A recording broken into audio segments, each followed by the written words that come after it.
গাজীপুর সহ সারা দেশে চলছে অপারেশন ডেভিল হান্ট। যারা দেশকে অস্থিতিশীল করবে সবাইকে গ্রেফতার করা হবে বললেন স্বরাষ্ট্র উপদেষ্টা। তৃণমূলকে উজ্জীবিত করতে রমজানকে সামনে রেখে কর্মসূচি নিয়ে মাঠে নামছে বিএনপি। অগ্রাধিকার পাবে জাতীয় নির্বাচন সহ বেশ কিছু এজেন্ডা। সাবেক প্রধান নির্বাচন কমিশনার বিচারপতি মোহাম্মদ আব্দুর রউফ মারা গেছেন। রাজধানীর একটি হাসপাতালে চিকিৎসাধীন ছিলেন তিনি।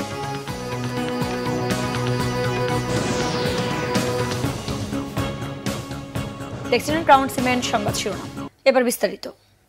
সাবেক মন্ত্রী মোজাম্মেল হকের বাড়িতে ছাত্রদের উপর হামলা এবং আইন শৃঙ্খলা পরিস্থিতি স্বাভাবিক রাখতে সারা দেশে যৌথ বাহিনীর সমন্বয়ে চলছে বিশেষ অভিযান অপারেশন ডেভিল হান্ট। গাজীপুর থেকে এ পর্যন্ত ৮২ জনকে আটক করা হয়েছে। গাজীপুরে গতকাল সন্ধ্যা থেকে চেকপোস্ট বসায় সেনাবাহিনী। মোটরসাইকেল, সিএনজি সহ সড়কে চলাচল করা বিভিন্ন গাড়ি থামিয়ে তল্লাশি চালাচ্ছে সেনা সদস্যরা। এছাড়া অপরাধীদের ধরতে সাদা পোশাকে অভিযান চালাচ্ছে আইন শৃঙ্খলা বাহিনীর সদস্যরা। শনিবার রাতে সাবেক মুক্তিযুদ্ধ বিষয়ক মন্ত্রী আকম মোজাম্মেল হকের বাড়িতে কয়েকজন জিজ্ঞাসাবাদ করেছে র্যাব। শুক্রবার রাতে সাবেক মন্ত্রী মোজাম্মেল হকের বাড়িতে কয়েকজন ছাত্রকে আটক রাখা, মিথ্যা তথ্য প্রচার করা হয় মাইকে, এমন খবরে শিক্ষার্থী ঘটনাস্থলে গেলে তাদের উপর হামলা চালায় আওয়ামী লীগ, ছাত্রলীগ এবং যুবলীগের নেতাকর্মীরা। এতে আহত হন ৩০ জন। যারা দেশকে অস্থিতিশীল করবে তাদের টার্গেট করে ডেভিল হান্ট অপারেশন চলবে বলেছেন স্বরাষ্ট্র উপদেষ্টা অবসরপ্রাপ্ত লেফটেন্যান্ট জেনারেল মোহাম্মদ জাহাঙ্গীর আলম চৌধুরী। সকালে রাজধানীর ফার্মগেটের মৃত্তিকা সম্পদ ইনস্টিটিউটের নতুন মৃত্তিকা ভবন উদ্বোধনী অনুষ্ঠান শেষে সাংবাদিকদের এ কথা বলেন তিনি। স্বরাষ্ট্র উপদেষ্টা বলেন, গাজীপুরে যারা ছাত্র জনতার উপর হামলার ঘটনা ঘটিয়েছে তাদের অনেককেই আইনের আওতা আনা হয়েছে, দ্রুত বাকিদেরও আনা হবে। যারা দেশকে অস্থিতিশীল করবে তাদের ছাড় দেওয়া হবে না বলেও জানান জাহাঙ্গীর আলম চৌধুরী। পুলিশের ঊর্ধ্বতন ৫ কর্মকর্তাকে গ্রেফতার প্রসঙ্গে স্বরাষ্ট্র উপদেষ্টা বলেন, যাদের গ্রেফতার করা হয়েছে তাদের অপরাধ দেশবাসীর জানা রয়েছে। তৃণমূলের নির্বাচনী বার্তা দিতে আসন্ন রমজানকে সামনে রেখেই মাঠে নামছে বিএনপি। অগ্রাধিকার পাবে দ্রব্যমূল্য নিয়ন্ত্রণ ও জাতীয় নির্বাচন সহ বেশ কিছু এজেন্ডা। জেলা ও মহানগর নেতাকর্মীদের উজ্জীবিত করার পাশাপাশি নিজেদের ৩১ দফা রূপরেখাও পৌঁছে দেবে বিএনপি। ওবায়দুল্লাহ মামুনের প্রতিবেদন। আগামী ত্রয়োদশ জাতীয় সংসদ নির্বাচনকে সামনে রেখে আসন্ন রমজানের আগে সারা দেশেই সাংগঠনিক তৎপরতার উপর জোর দিচ্ছে বিএনপি। যদিও অন্তর্বর্তীকালীন সরকারের পক্ষ থেকে এ পর্যন্ত নির্বাচনের সুনির্দিষ্ট দিনক্ষণের ঘোষণা আসেনি। দলটির নীতি নির্ধারণী ফোরাম কর্মসূচির দিন ঘোষণা না করলেও তাদের এজেন্ডাগুলো নিয়ে কথা বলছেন নেতারা। জাতীয় নির্বাচনের আগে জনসম্পৃক্ততা বাড়াতেই জেলা ও বিভাগীয় সাংগঠনিক কর্মসূচি দিতে চায় দলটি। দ্রব্যমূল্যের নিয়ন্ত্রণ, জাতীয় নির্বাচন ও দলের ৩১ দফা রূপরেখা। আমাদের কিছু কিছু কর্মসূচি থাকবে জেলা পর্যায়ে এবং মহানগর পর্যায়ে। আমরা বিএনপির লক্ষ্য আদর্শ সম্পর্কে বক্তব্য রাখবো, ৩১ দফা নিয়ে আমরা খোলাখুলি জনগণকে জানাবো। এছাড়াও এই সরকারের জন্য কিছু কিছু পরামর্শ আমরা দিতে চাই, সেটি জেলা পর্যায়ে জনসভার মাধ্যমে আমরা জনগণকে জানাবো। এটা হচ্ছে জনসম্পৃক্ততা। আমাদের রাজনৈতিক দল হিসাবে আমাদের সবচেয়ে গুরুত্বপূর্ণ হচ্ছে জনগণের কাছে যাওয়া, জনগণের কাছে আমাদের বিষয়গুলো তুলে ধরা, বিশেষ করে ৩১ পয়েন্ট যেটা আমাদের সংস্কার প্রস্তাব, এগুলো তুলে ধরা। জনগণের সুবিধা অসুবিধার জন্য তো আপনাকে জনগণের কাছে যেতে হবে। এছাড়া রাজধানীর বাইরে জেলা ও মহানগর পর্যায়ে জনগণের কাছে পৌঁছে দেওয়া হবে বিএনপির ৩১ দফা। এর বাইরে জেলা পর্যায়ে জনসভায় সরকারের গঠনমূলক সমালোচনাও আসবে এ কর্মসূচি থেকে। নির্বাচন তো অবশ্যই সবসময় একটা রাজনৈতিক দলের মাথায় থাকবেই।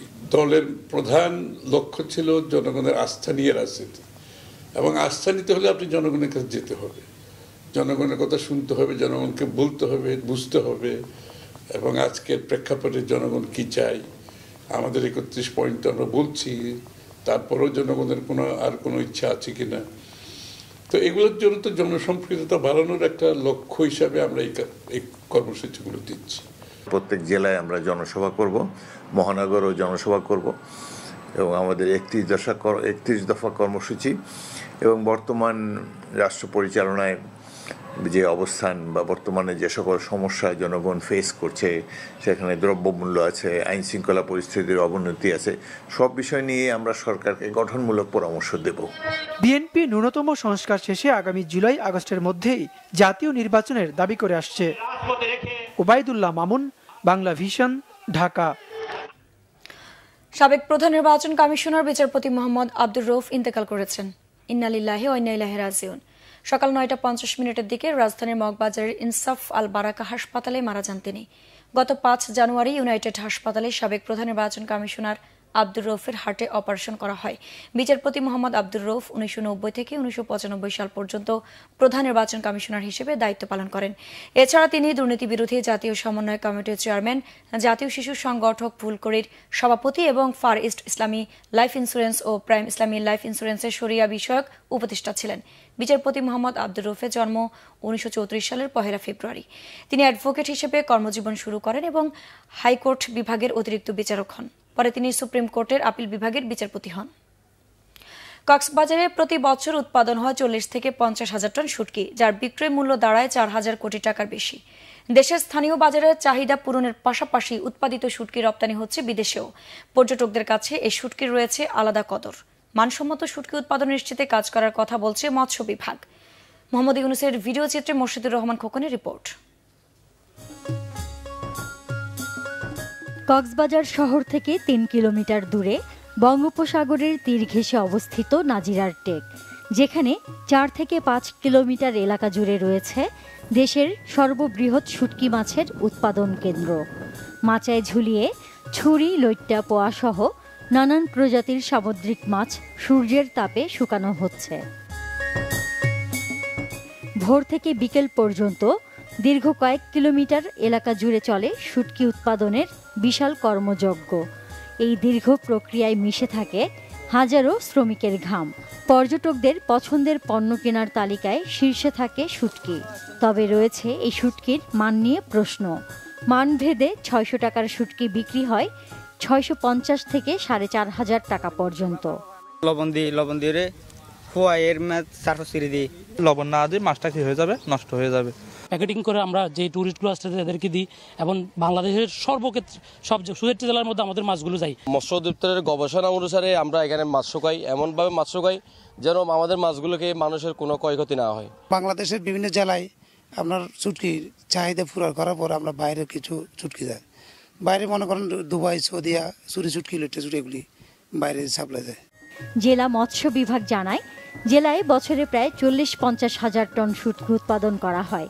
এসব শুটকি স্থানীয় চাহিদা মিটিয়ে রপ্তানি হয় কোরিয়া, চীন, হংকং, মালয়েশিয়া সহ বিভিন্ন দেশে। শুটকি আমাদের দেশ থেকে সরকারিভাবেও যাচ্ছে বিদেশে, বিভিন্ন দেশে যাচ্ছে, সিঙ্গাপুর যাচ্ছে, মালয়েশিয়া যাচ্ছে, মিডল ইস্টের কান্ট্রিগুলোতে সরকারিভাবেও যাচ্ছে, তবে সেটার পরিমাণটা খুবই কম। শুটকির মান নিয়ন্ত্রণে উৎপাদনকারীদের মাঝে আরও সচেতনতা বাড়ানোর তাগিদ পর্যটক ও সচেতন মানুষের। Bangla vision news desk. আন্তর্জাতিক প্রসঙ্গ। ইসরায়েলের কাছে প্রায় 740 কোটি ডলারের অস্ত্র ও সামরিক সরঞ্জাম বিক্রির প্রস্তাবে অনুমোদন দিয়েছে মার্কিন প্রেসিডেন্ট ডোনাল্ড ট্রাম্প। শুক্রবার কংগ্রেসে মার্কিন পররাষ্ট্র দপ্তর জানিয়েছে, অনুমোদন দেওয়া অস্ত্র ও সামরিক সরঞ্জাম বিক্রির প্যাকেজে 675 কোটি ডলারের গোলাবারুদ, গাইডেন্স ও ফিউজ বিক্রি হবে। এছাড়া 66 কোটি ডলারের হেলফায়ার ক্ষেপণাস্ত্র বিক্রির কথা রয়েছে। বোয়িং সহ কয়েকটি বড় মার্কিন ঠিকাদার এসব সরঞ্জাম সরবরাহ করবে। বিজ্ঞপ্তি অনুসারে অস্ত্রের প্যাকেজের মধ্যে থাকবে বোমা, মিসাইল, ড্রোন, যুদ্ধযান, ক্ষেপণাস্ত্র এবং অত্যাধুনিক আগ্নেয়াস্ত্র। এর সাথে বোমা বিস্ফোরণের স্থান সুনির্দিষ্টভাবে নিশ্চিত করতে থাকবে জিপিএস সিস্টেম। চূড়ান্ত অনুমোদন দিলে গাজায় 15 মাসের যুদ্ধে ইসরায়েল যে ধরনের বোমা ব্যবহার করেছে সেগুলো এই বছরের প্রথম দিকেই পাঠানো হবে। এরই মধ্যে ইসরায়েলকে গোলাবারুদ ও আগ্নেয়াস্ত্র অনুমোদন দিতে কংগ্রেসের কাছেও প্রস্তাব পাঠিয়েছে যুক্তরাষ্ট্রের পররাষ্ট্র দপ্তর। দর্শক, ছিল এখনকার মতো। পরের সংবাদ দুপুর 2টায়। এর আগে একটা রয়েছে নিউজ টপ 10 দেখার আমন্ত্রণ রইল। এছাড়া বাংলা ভিশন সংবাদ ও সংবাদ সংশ্লিষ্ট অনুষ্ঠান দেখতে ভিজিট করুন www.bvnews24.com ও facebook.com/banglavisionnews এবং সাবস্ক্রাইব করুন youtube.com/banglavisionnews। ধন্যবাদ।